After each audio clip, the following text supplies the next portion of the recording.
Te hicieron un análisis de sangre, viste el número del colesterol, y ya sea que estuviera alto, bajo o en el límite, probablemente saliste de esa consulta sin entender realmente qué significa ese número específicamente para alguien de tu edad, qué parte de ese número importa verdaderamente y cuál no tanto, y qué debería hacerse con él en tu situación concreta. Porque el colesterol después de los 60 no funciona igual que a los 40. Su interpretación es diferente, sus causas son diferentes, y las decisiones de tratamiento que corresponden son diferentes. Y ese matiz, esa diferencia que tiene enormes implicaciones para tu tratamiento y para tu calidad de vida, rara vez recibe el tiempo que merece en 10 minutos de consulta.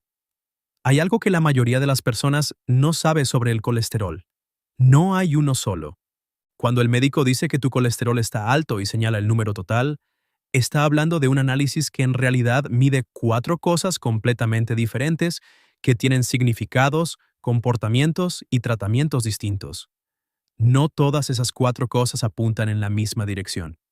No todas responden a los mismos medicamentos. Y tratar el número total sin entender la composición específica de ese número es como tratar una fiebre sin investigar qué la causa. Se puede bajar la temperatura con un medicamento, pero si la causa no se entiende, el problema subyacente continúa.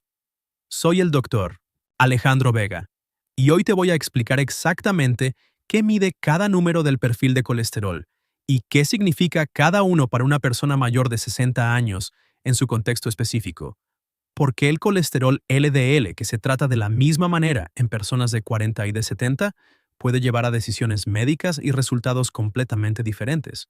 ¿Qué efectos pueden tener las estatinas en adultos mayores, que con mucha frecuencia no se mencionan en la consulta y que necesitas conocer para tomar decisiones informadas? ¿Y qué 4 cambios de hábito tienen más evidencia para mejorar el perfil de colesterol de manera real, tanto como complemento del medicamento como antes de necesitarlo?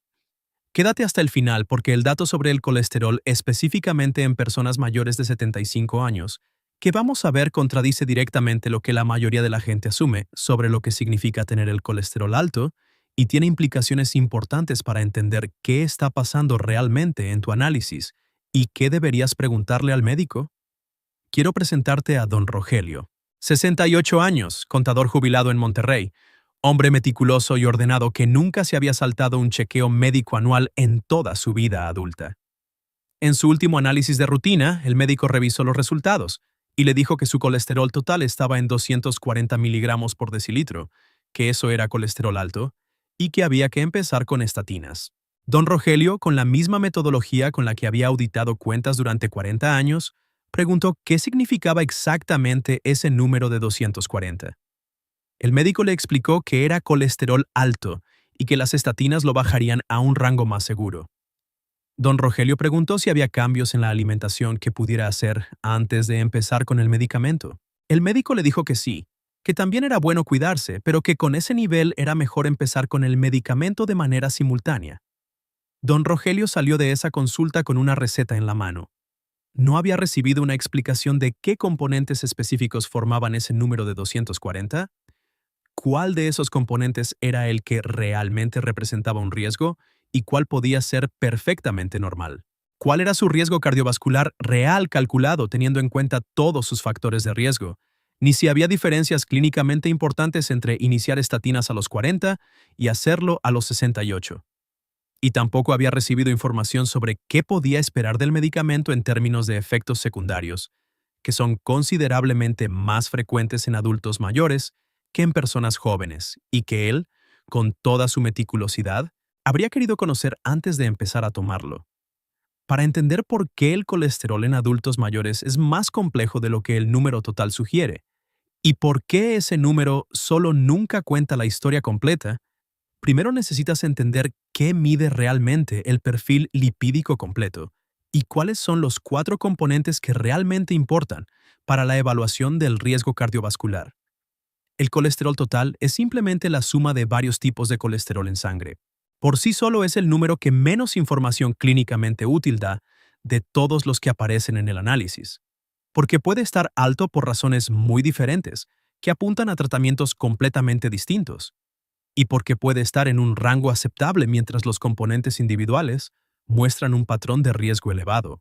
Los 4 números que realmente importan para la evaluación del riesgo cardiovascular en un perfil lipídico completo son el LDL, el HDL, los triglicéridos y el colesterol no HDL, que cada vez más médicos consideran un indicador más completo que el LDL solo.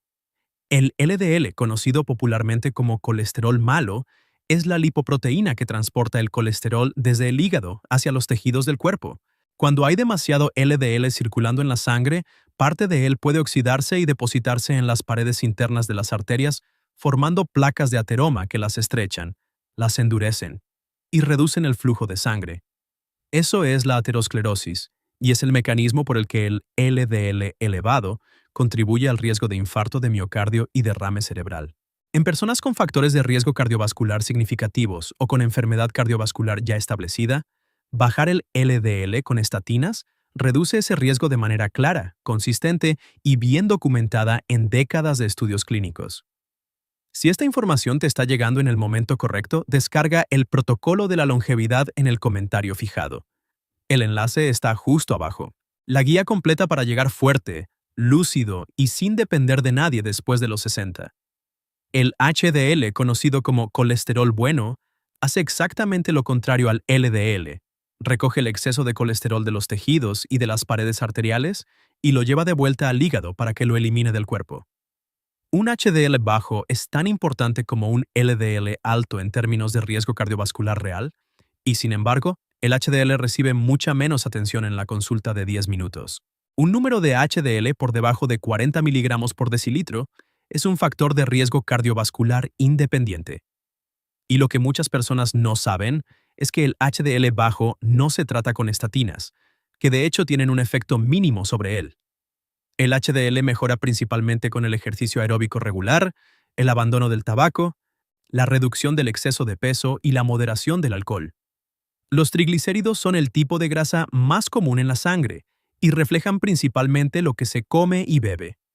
Suben con los azúcares simples, los carbohidratos refinados y el alcohol de manera directa y rápida.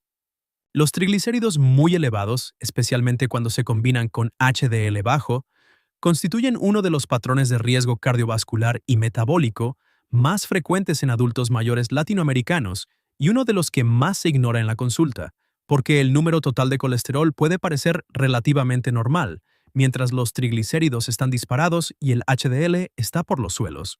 Ese patrón, triglicéridos altos con HDL bajo, se llama dislipidemia aterogénica y es el que más frecuentemente refleja los hábitos dietéticos de la persona antes que ninguna otra cosa.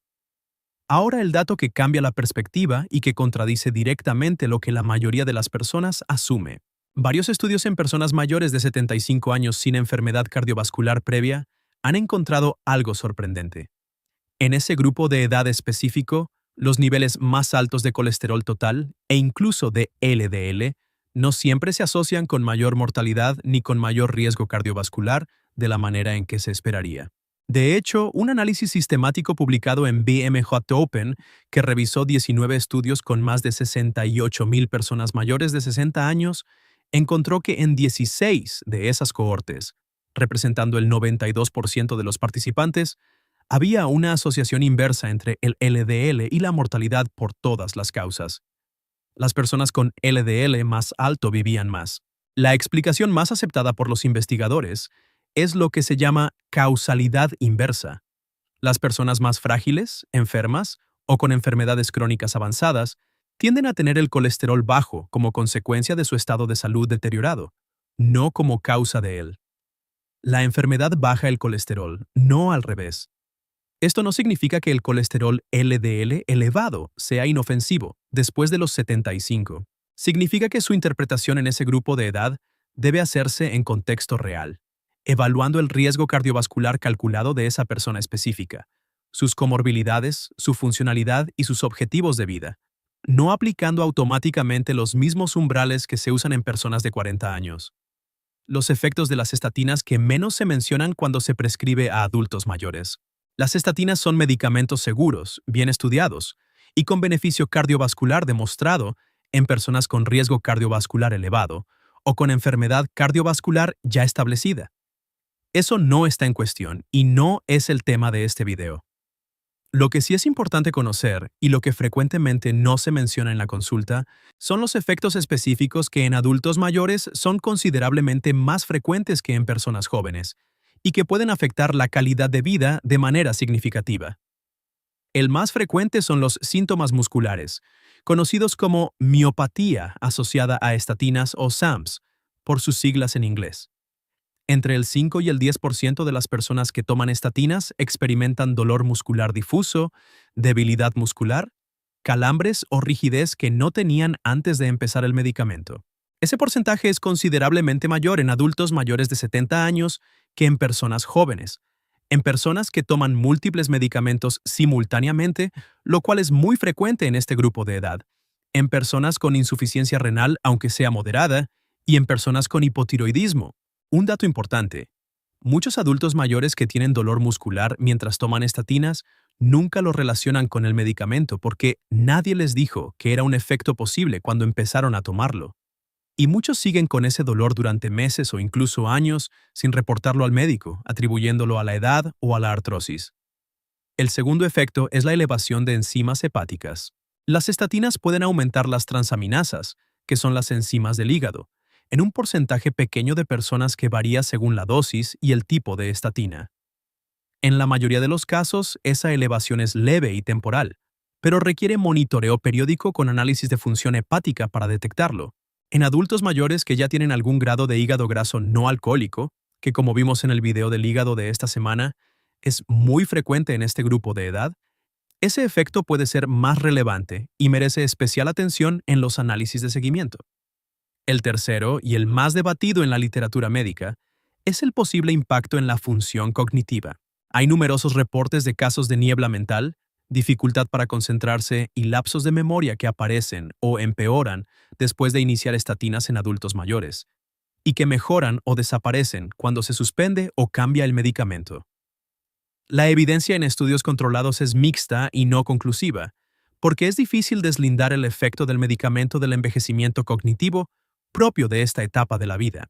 Sin embargo, la frecuencia y consistencia de estos reportes es suficiente para que la Administración de Alimentos y Medicamentos de los Estados Unidos, la FDA, incluyera una advertencia formal sobre posible impacto cognitivo en el prospecto de todas las estatinas.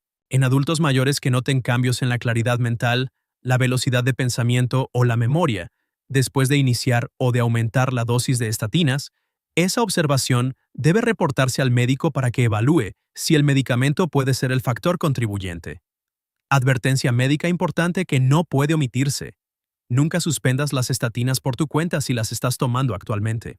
Las estatinas tienen beneficios cardiovasculares reales y demostrados en personas con riesgo cardiovascular elevado o con enfermedad cardiovascular ya establecida, y su suspensión abrupta puede en algunos casos aumentar el riesgo de eventos cardiovasculares. Si experimentas cualquiera de los efectos secundarios mencionados, el paso correcto siempre es reportarlos al médico, describirlos con precisión, incluyendo cuándo comenzaron y su relación temporal con el inicio o el cambio de dosis del medicamento, para que él pueda evaluar si conviene ajustar la dosis, cambiar el tipo de estatina a una con diferente perfil de efectos secundarios, o explorar alternativas como la combinación con ezetimibe, que logra reducciones similares de LDL con dosis menores de estatina y frecuentemente con menos efectos musculares. Los 4 cambios de hábito con mayor evidencia para mejorar el perfil de colesterol después de los 60, con impacto real en los 4 componentes que importan. Ninguno requiere pasar hambre ni eliminar grupos enteros de alimentos. Cambio número 1. Reducir los azúcares simples y los carbohidratos refinados de la dieta diaria. Contrario a lo que muchas personas creen porque durante décadas se puso el foco en las grasas, la dieta que más impacta el perfil lipídico en adultos mayores no es tanto la reducción de grasas, sino la reducción de azúcares y harinas refinadas. Los azúcares simples elevan los triglicéridos de manera directa, rápida y muy significativa, y reducen simultáneamente el HDL. La combinación de triglicéridos altos y HDL bajo que produce la dieta rica en azúcares es exactamente el patrón lipídico más frecuente en adultos mayores latinoamericanos. Eliminar las bebidas azucaradas, los jugos industriales, los panes de caja, los pasteles y los cereales azucarados del desayuno tiene un impacto medible en el perfil lipídico en pocas semanas sin ningún medicamento. Cambio número 2. Incorporar grasas saludables de manera activa y reemplazar las que dañan el perfil lipídico.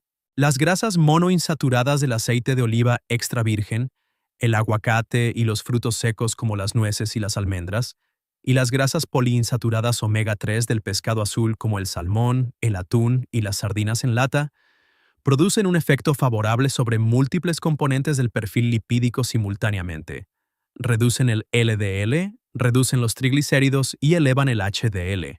Reemplazar las grasas saturadas de embutidos, chorizo, salchichas y carnes procesadas por estas grasas saludables produce cambios medibles en el perfil lipídico en semanas, sin necesidad de medicamentos en muchos casos, y potenciando el efecto del medicamento cuando ya se está tomando. Cambio número 3. El ejercicio aeróbico regular, que es el único hábito que mejora el HDL de manera significativa y consistente. 30 minutos de caminata, 5 días por semana, es el hábito con mayor impacto documentado sobre el HDL, que sube con el ejercicio aeróbico de manera consistente y que no mejora de manera significativa con ningún medicamento disponible, incluyendo las estatinas que tienen un efecto mínimo sobre él. El ejercicio también reduce los triglicéridos de manera directa y tiene un efecto modesto pero real sobre el LDL. Para el perfil lipídico completo, moverse es la intervención más amplia y más accesible disponible. Cambio número 4. Reducir el alcohol de manera sustancial, que es el cambio con impacto más rápido y más llamativo sobre los triglicéridos. El alcohol eleva los triglicéridos de manera directa, rápida y muy significativa, inhibiendo la capacidad del hígado para metabolizarlos correctamente. Muchos adultos mayores con triglicéridos altos y HDL bajo, ese patrón lipídico tan frecuente, tienen ese resultado como consecuencia directa de un consumo habitual de alcohol que para la persona parece moderado, una copa de vino con la comida, una cerveza por la noche, pero que para el hígado de una persona mayor de 60 años representa una carga considerable. Reducir o eliminar el alcohol puede transformar los triglicéridos en pocas semanas, de manera que sorprende a los propios médicos cuando ven el análisis de seguimiento. ¿Y qué pasó con don Rogelio? En una consulta posterior con un médico que tuvo tiempo de revisar el perfil lipídico completo, no solo el número total de 240, sino los 4 componentes individuales, el cuadro fue considerablemente diferente a lo que había parecido en la primera consulta. Su LDL estaba en 148 miligramos por decilitro, moderadamente elevado. Pero su HDL estaba en 62, perfectamente adecuado e incluso por encima del deseable. Sus triglicéridos estaban en 120, completamente normales. Y su riesgo cardiovascular calculado a 10 años usando las herramientas estándar, teniendo en cuenta que no fumaba, no tenía diabetes, controlaba su presión con medicamento y no tenía antecedentes familiares de enfermedad cardiovascular, resultó ser riesgo moderado, no alto como había asumido a partir del número total. Revisando ese riesgo calculado, el médico decidió que la opción más razonable era empezar con cambios de estilo de vida durante 3 meses y reevaluar antes de iniciar la estatina. Don Rogelio, con la misma meticulosidad con la que había llevado las cuentas durante 40 años, aplicó los 4 cambios con disciplina. Redujo el pan blanco y los postres que comía habitualmente por costumbre más que por necesidad. Empezó a comer salmón o sardinas 2 veces por semana. Incorporó nueces al desayuno. Y retomó la caminata de 30 minutos diarios que había abandonado al jubilarse, creyendo que por fin podía descansar. En 3 meses de ese enfoque, su LDL había bajado de 148 a 119 miligramos por decilitro. Sus triglicéridos se mantenían en niveles normales, y su HDL había subido 3 puntos. Su médico revisó el análisis, evaluó el riesgo cardiovascular actualizado y decidió continuar con el enfoque de estilo de vida por 6 meses más antes de reevaluar la necesidad de medicamento. El número del colesterol no es una sentencia automática de por vida a tomar medicamentos. Es el inicio de una conversación que debe incluir los 4 componentes del perfil lipídico, el riesgo cardiovascular real calculado de esa persona específica en ese momento de su vida, los hábitos alimentarios y de actividad que están produciendo ese perfil, y la evaluación honesta de qué beneficio real y qué riesgo real aporta el medicamento en ese contexto particular. Esa conversación, cuando se tiene completa, puede llevar a decisiones muy diferentes a las que se toman con solo el número total y una receta. y merece considerablemente más de 10 minutos. Si este video te abrió los ojos sobre lo que el número del colesterol realmente significa y lo que a menudo no se explica en la consulta, compártelo hoy mismo con alguien que lleva tiempo tomando una pastilla para el colesterol sin haber recibido nunca una explicación real de qué componentes específicos del perfil lipídico tienen el problema, o que recibió la receta sin que nadie le mencionara qué cambios de hábito podrían mejorar el perfil o hacer el medicamento más eficaz. Tu papá, tu mamá, tu hermano mayor que salió de la consulta con una receta en la mano y con las mismas preguntas que tenía al entrar. Soy el doctor Alejandro Vega. Que tu corazón y tus arterias estén en su mejor estado hoy, mañana y por muchos años más. Nos vemos en el próximo video. Y cuéntame en los comentarios algo que puede ayudar a muchas personas que te van a leer. ¿Te han dicho que tu colesterol está alto? ¿Tu médico te explicó cuál de los 4 componentes era el problema específico? ¿O solo te dio el número total y la receta? ¿Tomaste estatinas y notaste algún efecto muscular o de otro tipo? Me encantaría leerte y responderte.